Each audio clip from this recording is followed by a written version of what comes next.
सबसे पहले जो है चैनल को लाइक कर दें, सब्सक्राइब कर दें, यूट्यूब के ऊपर हैं तो कमेंट कर दें। अगर इंस्टाग्राम पर ये वीडियो देख रहे हैं तो रील को जो है सेव कर लें। अगर अभी टाइम नहीं है तो बाद में जो है आप रील को देख सकते हैं। प्राइस एक्शन के हवाले से सीखना चाहेंगे, किस टॉपिक पर जो है नेक्स्ट डिस्कशन होनी चाहिए, वो काइंडली कमेंट में जो है मेंशन कर दें ताकि नेक्स्ट वीडियो उसी के ऊपर जो है आप लोगों को इंशाल्लाह मिल जाए। तो यहाँ पर कंसेप्ट है मार्केट में ट्रैपिंग का, यहाँ पर कंसेप्ट है एसएल हंटिंग का। अब एसएल हंटिंग किस तरह से होती है, या जो ऑपरेटर्स होते हैं बड़े बड़े एसएल को किस तरह से हंट करते हैं, एसएल हंटिंग होती क्या है, किस तरह से होती है, डिस्कस करने वाले हैं। It is very important.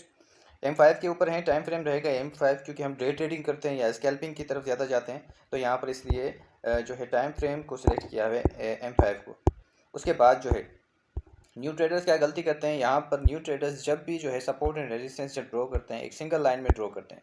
For example यहाँ पर उन्होंने कहा कि जो रिटेलर्स या न्यू ट्रेडर्स इन्होंने कहा कि ये जो है मेजर सपोर्ट है, जहाँ पर ये मैंने अभी राइट नाउ अभी यहाँ पर ये ट्रेंड लाइन लगाई है, ठीक है। उसके बाद जो है रेजिस्टेंस कहाँ पर होनी चाहिए, ये रेजिस्टेंस है, मतलब ये एक रेंजिंग मार्केट है। ये अभी ये जो मार्केट दिख रही है ये रेंजिंग मार्केट कहलाती है। M5 टाइम फ्रेम है, और जो है इस तरह से ये न्यू ट्रेडर्स जो हैं इसी तरह से जो है सपोर्ट्स और रेजिस्टेंस ड्रॉ करते हैं, जो कि बिल्कुल गलत तरीका है। अब सही तरीका क्या है, जब भी सपोर्ट या रेजिस्टेंस जब भी ड्रॉ की जाती है तो वहाँ पर जो है जोन्स क्रिएट किए जाते हैं, हमेशा जोन के अंदर की जाती है, ना कि सिंगल जो है हम हॉरिजॉन्टल लाइन लगाकर वहाँ पर जो है सपोर्ट या रेजिस्टेंस को जो है ड्रॉ करेंगे। उससे बेहतर है आप जो है जोन्स बना लें। जोन्स के अंदर जो है एसएल हंट होने के चांसेस कम होते हैं as compared to single line में या सिंगल हॉरिजॉन्टल लाइन के अंदर। तो यहाँ पर जो है एसएल हंटिंग इसी वजह से होती है क्योंकि काफ़ी मरतबा प्राइस एक्शन को नज़र में रखते हुए हम जो है सपोर्ट एंड रेजिस्टेंस सही तरीके से ठीक तरीके से यहाँ पर जो है ड्रॉ नहीं करते। तो यही वजह है कि वहाँ पर हमारे जो है एसएल हंट हो जाते हैं। एसएल हंटिंग वहीं पर होती है। ऑपरेटर्स कभी नहीं चाहता कि आप इजीली मार्केट से प्रॉफिट लेकर जाएं या एक स्मार्ट अमाउंट बनाएं। ऑपरेटर्स तभी कमाता है जब रिटेलर्स लॉस करते हैं। तो इस तरह से आप जो है सपोर्ट एंड रेजिस्टेंस के ऊपर थोड़ा सा ध्यान रखेंगे कि यहाँ पर जो है आपने क्या करने हैं, जोन्स क्रिएट करने हैं इस तरीके से। अब ये जो है रेजिस्टेंस तो बिल्कुल है यहाँ पर, ये अगर मैं आपको यहाँ पर दिखा सकूँ ये रेजिस्टेंस तो बिल्कुल है, बट क्या कर दिया हमने यहाँ पर एक जोन बना दिया। अब जोन में से जो है हमें पता लग रहा है कि ये जो है जोन, अब ये मेजर रेजिस्टेंस है एंड यहाँ पर आपका क्या है मेजर सपोर्ट बनने वाला है।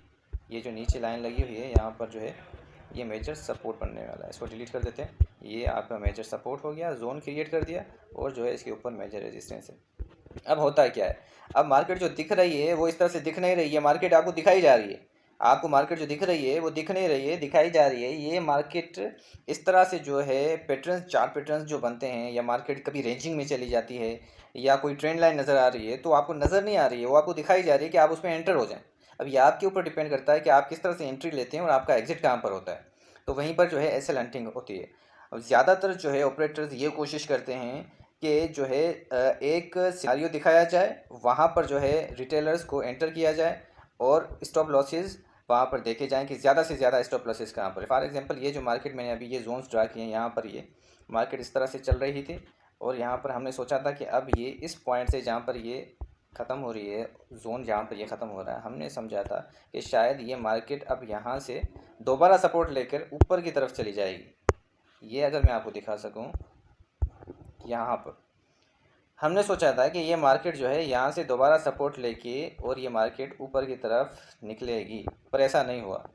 ऐसा नहीं हुआ क्योंकि प्रीवियस एक दो मरतबा वहाँ पर जो है मार्केट सपोर्ट ले चुकी है, एक दो तीन चार मरतबा सपोर्ट ले चुकी है। तो बार बार जहाँ पर मार्केट सपोर्ट या रेजिस्टेंस लेती है वो लेवल जो है वीक पड़ जाते हैं, कमज़ोर पड़ जाते हैं। तो यहाँ पर जो है काफ़ी सारे लोग इंतज़ार में बैठे होंगे कि दोबारा यहाँ से जो है रेंजिंग में ऊपर की तरफ निकलेगी, पर ऐसा नहीं हुआ।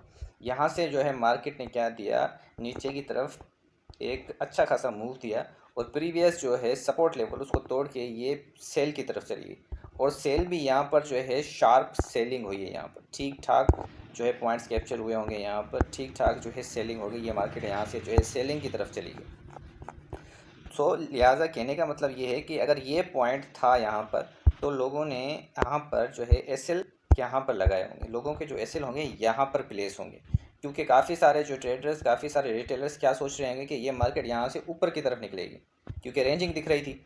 अब क्या हुआ, कि ऑपरेटर्स ने ऐसा सिनेरियो क्रिएट किया कि यहाँ पर जो है मार्केट को ऊपर लेने के बजाय यहाँ के तमाम एसएल हिट करवा दिए। तो एसएल हंटिंग का जो कंसेप्ट है इसी तरह से है, एसएल इसी तरह से हंट होते हैं। ऑपरेटर्स जो हैं एक अच्छा प्रॉफिट लेके यहाँ से जो है मार्केट से आउट हो जाते हैं, अपनी जो पोजीशन स्क्वायर ऑफ करके फिर यहाँ से आउट हो जाते हैं। और बेचारे रिटेलर्स जो होते हैं वो इसी सोच में बैठे होते हैं कि ये लॉस हुआ तो हुआ कैसे। इस तरह की बहुत सारी एग्जांपल्स आपको मार्केट में मिल जाएंगी। ये जो वॉलेटिलिटी की मार्केट्स हैं और डेयरी ब्रोकर है, इस तरह से आप किसी भी मार्केट में जो है ट्रेड करते हैं वहाँ पर देखेंगे तो इस तरह से बहुत सारी आपको कंडीशंस मिल जाएंगी जहाँ पर बार बार मार्केट किसी सपोर्ट जोन में सपोर्ट ले रही होगी और वहाँ से एक ब्रेकआउट आएगा और जो है तमाम एसएल जो है वहाँ पर हंट किए जाएंगे और मार्केट जो है नीचे की तरफ निकल जाएगी या फिर जो है आपकी जो पोजीशन है उसके अपोजिट निकल जाएगी। तो ज़्यादा से ज़्यादा जो है एसएल इसी तरह से हंट होते हैं, यही एसएल हंटिंग होती है, यही जो है कंसेप्ट होता है। स्टॉप लॉस होते हैं वहाँ पर जहाँ पर लोगों के स्टॉप लॉस होते हैं वहाँ पर आपकी एंट्री होनी चाहिए ताकि आप वहाँ से स्टॉप लॉस को थोड़ा अगर मूव करना चाहें तो अपने हिसाब से वहाँ से उसको मूव कर सकते हैं एज पर कंडीशन के हिसाब से।